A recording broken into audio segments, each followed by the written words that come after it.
This is in unsanctioned short in response to all of you people who keep sending me messages saying that Tesla and Edison were somehow rivals. And not only that, but Edison killed an elephant during the War of the Currents.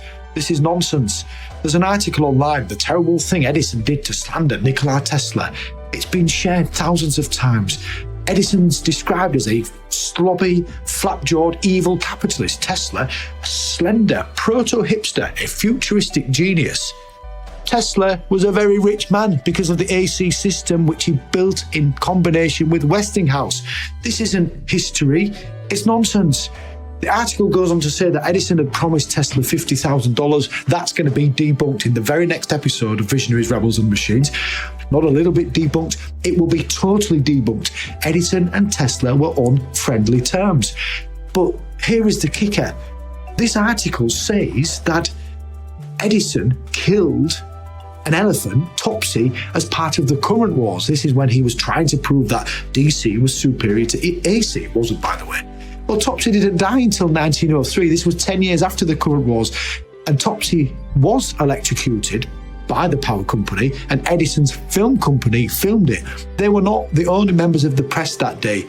Originally, the owners of poor Topsy wanted to hang the poor elephant and sell tickets to the public.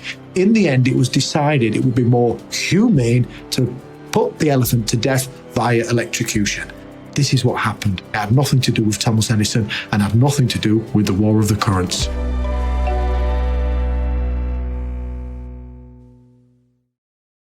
After publishing Visionaries, Rebels and Machines, I faced an unexpected backlash. A number of people I trust, friends and friends from the community, took quite severe umbrage with my treatment of Thomas Edison. One person went as far as to suggest I was intellectually dishonest. I pressed for specifics. Most people simply dismissed Edison out of hand. He was a douchebag. I probed further. A friend of mine said he fucked over everybody he ever worked with. An old colleague claimed Edison stole Tesla's DC generator. But with the exception of Tesla, I couldn't find any other examples or accusations of theft. With that in mind, welcome to this very special episode of Visionaries, Rebels and Machines. My name is Jamie Dobson. It's a special episode because it's a bonus episode. We are going to explore the relationship between Thomas Edison and Nikola Tesla. And we're going to start with the historical record. This story begins, like so many fantastic stories, in Paris, France. Edison's long-running collaborator, Charles Batchelor, you will remember him from episode 2. He danced the conga in the workshop after they found the filament that could render the light and take the heat. Charles Batchelor was in Paris visiting the Continental Edison Company. You may also remember that in the very end of part 2, we spoke about Edison's team disbanding like a bunch of missionaries, first across the United States and then across the world, to install power plants and grids wherever they landed. That's what Batchelor was doing there at the Continental Edison Company. It was in Paris that Batchelor crossed paths with a very talented Serbian electrical engineer, Nikola Tesla. Batchelor convinced Tesla to transfer to the Edison Machine Works in New York. The company there, or the gang of workers there, focused on machinery, but specifically dynamos. Those were those gigantic machines, we've spoken about them on the podcast and back on the Substack blog, that convert kinetic energy into electrical energy. As soon as Tesla arrived in New York, a ship called the Oregon was stuck in port. Edison had sold and installed an electrical system on the vessel, a system for lighting, of course, but it was malfunctioning. Tesla got the job of popping over there to fix it because all the other workers were busy doing other things, debugging or installing systems right across New York.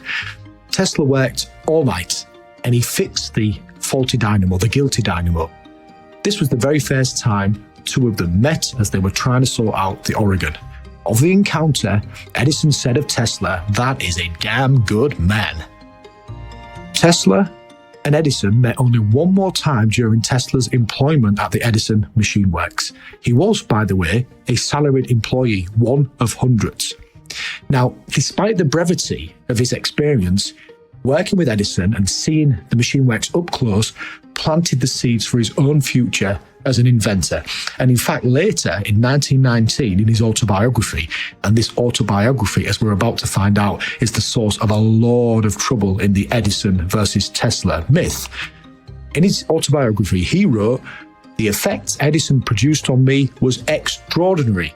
When I saw this wonderful man who had no training at all, no advantages, and did it all himself, and saw those great results that had manifested in New York because of Edison's industry and application, I felt mortified that I had squandered my life ruminating through libraries and reading all sorts of stuff." Tesla was only 28 years old at the time. Comparing himself to the older man, Edison was 10 years his senior, was misplaced. Understandable, but misplaced.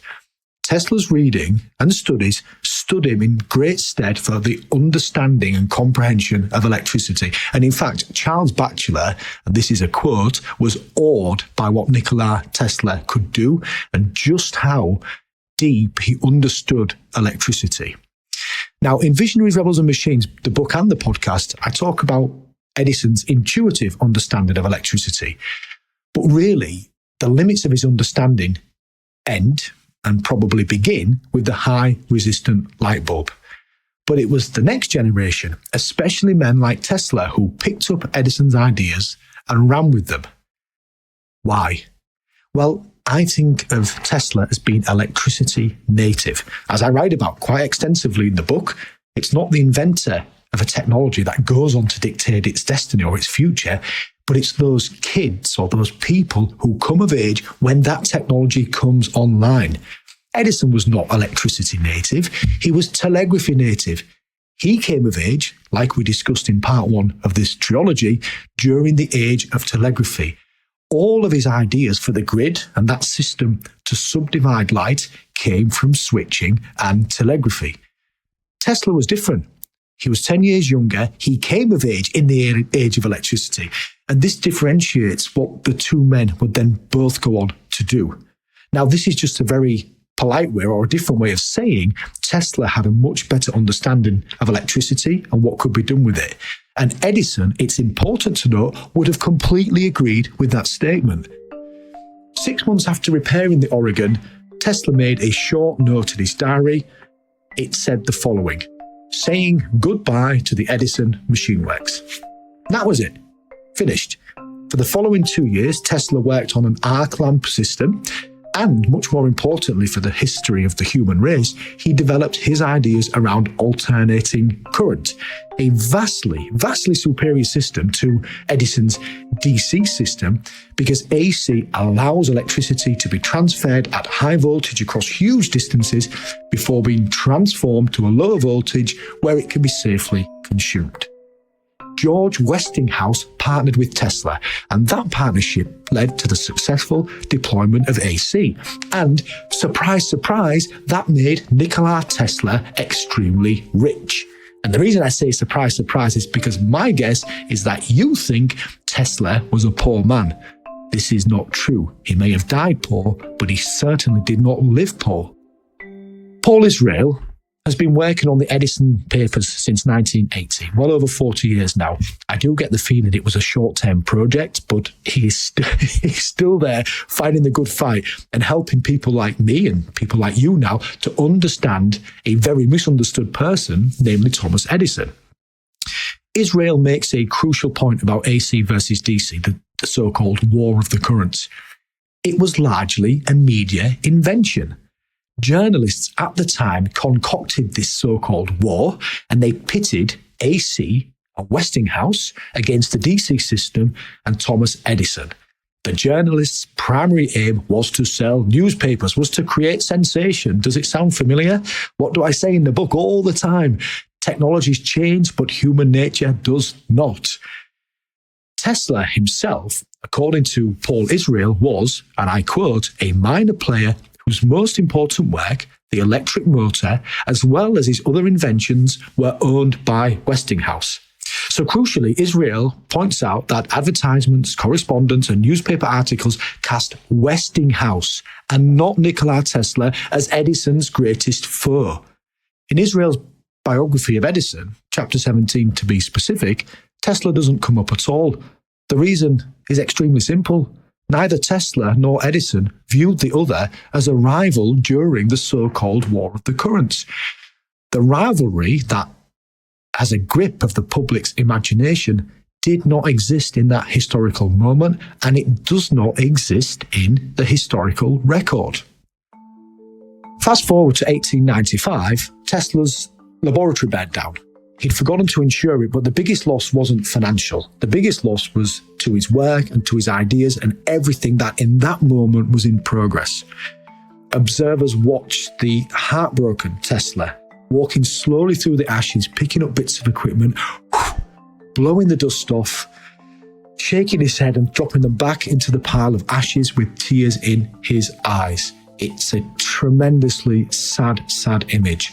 At that moment, Edison reached out in sympathy, according to Edmund Morris, to his stricken colleague. Around about the same time, Edison praised Tesla's AC system for transporting hydroelectric power from Niagara Falls back to the city as amazing. Tesla reciprocated, calling Edison a genius. 1 year later, a German physicist called Wilhelm Röntgen discovered a peculiar green fluorescent light at the end of one of his experimental light bulbs, one of his experimental tubes. The nature of these rays eluded him, and so he put a massive X in his notebook, and that's why we call X-rays X-rays. Röntgen then photographed his wife's hand, and when she saw the skeletal structure, the bones, but no flesh, and of course her wedding ring, she pronounced, "Ich habe meinen Tod gesehen." God forgive my German. I have seen my own death. Edison and Tesla independently began their own investigations into X-rays. They both made progress in different ways. Tesla's experience with generators allowed him to cast X-rays for more than 40 feet, while Edison's experience with bulbs and photography and the fact that he had a team that he knew how to manage led him to believe he could get ahead in this race before the others got their second wind. Edison eventually gave up this race. He couldn't win it. And on the 18th of March, 1896, in a publication called the Electrical Review, he published his notes. Tesla, coincidentally, published his notes in the exact same edition of the exact same magazine. Edison then sent Tesla a note urging him to continue so that you can give us something to beat Röntgen with. X-rays were not the only thing that Tesla and Edison were messing around with in 1896. You will recall from part 2 of this podcast, my God, how could you forget, that the biggest problem with the incandescent light bulb was that damn filament. It was always burning out. Well, a solution would be to get rid of the filament completely, which is what fluorescent light bulbs aimed to do. Eventually, they both lost the race to a man called Daniel McFarland Moore and his so-called fluorescent glow tube. Somebody then wrote a letter to Western Electrician to point out this simple fact, that Daniel McFarland Moore had beaten Edison and Tesla. Edison then wrote to the editor of Western Electrician, begging him not to publish this letter. This is what Edison said. "I don't care what it said, but Tesla is of a nervous temperament and it will greatly grieve and interfere with his work. It must not be forgotten that Tesla is an experimenter of the highest type and may produce in time all that he says he can." Edison, in other words, both praised Tesla and tried to protect his feelings through that letter to the editor. It all added up to nothing in the end, by the way, because the editor published that letter anyway. Thus, by 1896, 12 years after Tesla arrived in America and sorted out the organ for the machine works in New York, there was no sign of conflict between the two men. No mention of monies owed, no sense of rivalry, no mention whatsoever in the historical record of Edison's theft or Tesla's resentment. Fast forward to 1908, and rumours circulate around New York. Somebody, but we don't know who, nominated Edison and Tesla to receive the Nobel Prize together. Tesla said he thought Mr. Edison was worth a dozen Nobel Prizes. Edison, unusually, kept his mouth shut. They didn't, by the way, win the prize. Paul Israel notes, and this is a quote, "It is notable that during the 1910s they seem to have had a very cordial professional relationship, with Tesla speaking well of Edison in the autobiographical articles that he wrote for the journal Electrical Experimenter." Now, those articles would become the basis of Tesla's 1919 autobiography. Israel continues, "Furthermore, in 1912, Edison wrote Tesla a nice note commiserating with Tesla over Westinghouse's suit against him. This prompted Tesla to reply with a nice letter of his own." Again, this is extremely out of character. Thomas Edison did not usually write nice notes to anybody. What we see then is that the historical record shows two men sharing ideas, living in the city for many years, being cordial to each other, offering support, but mainly getting on with their own parallel lives. In other words, lots of cordial water had passed under lots of cordial bridges. This leaves then a question. At what point did, or at what point does, Thomas Edison destroy Nikola Tesla's life? Well, you see, this is the great mystery, because up until 1919, there is nothing to indicate that Thomas Edison had done anything to Nikola Tesla, anything at all. But something happened between the publication of Tesla's 1919 autobiography and the beginning of the 1980s. In 1981, Margaret Cheney published Tesla, Man Out of Time. Everything happens, at least for the Tesla versus Edison myth, on pages 32 and 33. She presents the story that has caused so much hassle in the last 50 years. She says that Tesla identified a number of improvements to Edison's generators. And this, I quote, "The astute businessman in Edison brightened at the mention of the latter, but he realized the project Tesla had described was major and would take a long time. Edison," Cheney said, then went on to tell Tesla, "There's $50,000 in it for you if you can do it." Cheney then claims it took Tesla the best part of a year to complete the work, but when he went to collect his bonus, Edison turned around and said, "Tesla, you don't understand our American humor." What evidence had Margaret Cheney found to substantiate this story? It's difficult for me to work that out by reading her book. Her research appears to be built on the work of the Tesla Society, but that is long since disbanded, and they themselves drew from Tesla's 1919 autobiography. It's within the autobiography that this story is briefly mentioned for the very first time. But before we get to Tesla's own words, let's first of all pick apart the evidence we have so far. First, Tesla worked at the machine works for 6 months. So unless he started working on the improvements to the DC generators immediately after he fixed the Oregon, there is no way he could have worked for the best part of a year on anything. Second, Edison met Tesla only one more time after that moment on the Oregon. It is unlikely that a salaried employee would be offered such an enormous bonus for an enormous task by the then world-famous wizard of Menlo Park, Thomas Edison. Tesla was one of hundreds of workers at the machine works. There is nothing to indicate that Edison would have a direct relationship with him. Third, this is crucial. There are no recorded improvements to the DC generators at the machine works at that period. Edison, for reasons that you all know about, was a meticulous note-keeper.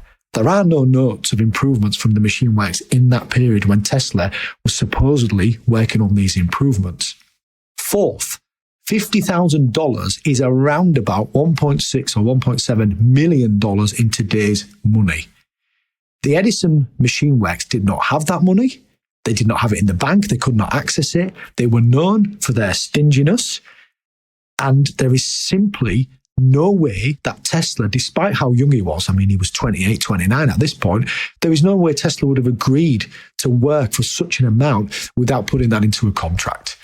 So the evidence, circumstantial or otherwise, is really mounting up. But the smoking gun itself is Tesla's own account.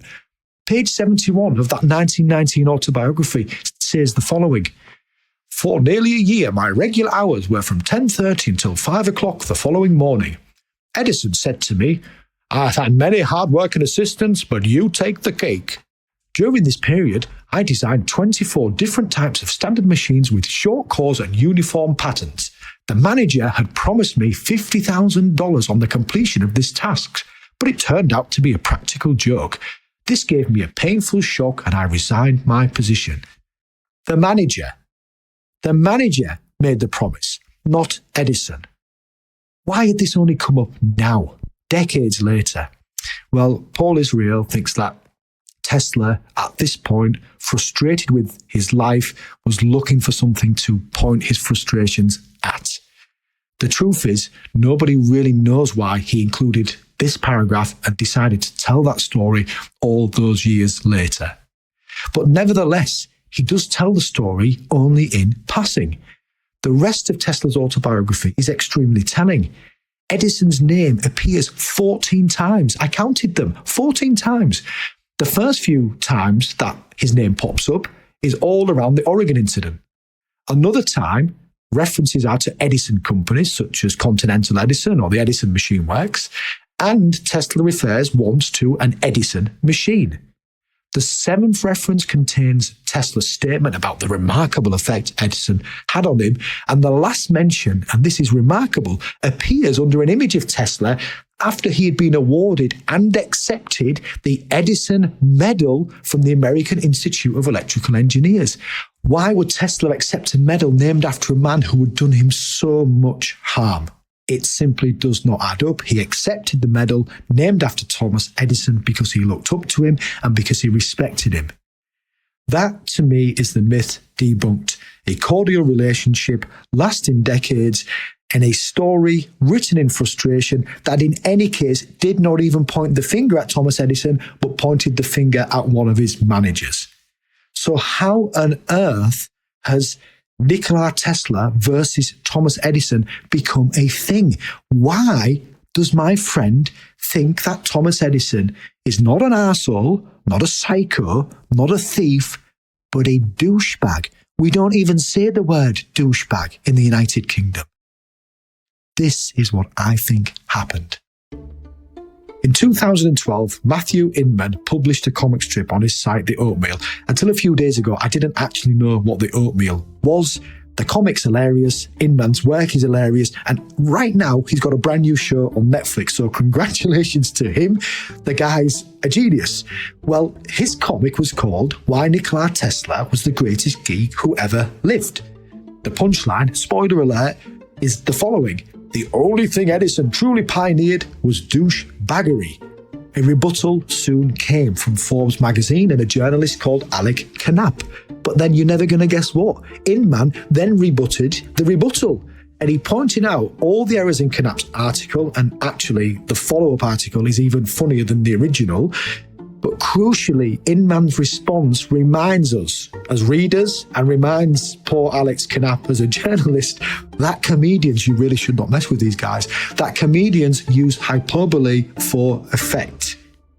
The problem for Edison's reputation is that the Oatmeal comic went viral in 2012, and soon after, the number of Google searches for Nikola Tesla doubled. Tesla had arrived on the web. Elon Musk, of course, invented in Tesla Motors in 2004. That company is named after Nikola Tesla and thus is adding to his fame. And there's nothing wrong with that, by the way. Nikola Tesla is an extremely important engineer and scientist who changed the world we live in. Musk then donated $1 million to the campaign to convert Tesla's old lab into a museum. The campaign was ran by Inman. What a remarkable thing that Inman has then done. He's saved the old laboratory, changed it into a museum, and even got that douchebag, and he is a total douchebag, Elon Musk, to give him $1 million. Awesome. In a later interview, Inman said, "I sort of rallied this fan base of Nikola Tesla fans." As part of the campaign, Inman also produced Tesla is greater than Edison stickers. Well, that's true. As an electrical engineer, Tesla was way greater than Thomas Edison. Thomas Edison would have agreed with that. But of course, Tesla being a better electrical engineer does not a rivalry make. The evidence is clear. Thomas Edison and Nikola Tesla were never rivals. They corresponded cordially for decades, praised each other's work and supported each other through setbacks. Tesla himself looked up to Edison, called him a genius, said he was worth 12 Nobel Prizes and accepted the Edison Medal. What that means is, Thomas Edison, in the eyes of Nikola Tesla, was many, many things, but a douchebag wasn't one of them. Hey everybody, thanks for listening. Just a reminder to follow Visionaries, Rebels and Machines on Apple Podcasts, Spotify, or wherever you get your podcasts. And please do leave a rating and review if you like what we're doing. It helps other people to discover the show. And of course, we'd like a few more listeners. To find out more about me, the work I do, or to buy a copy of the book, please visit the website. Thanks again, and we'll see you in the next episode.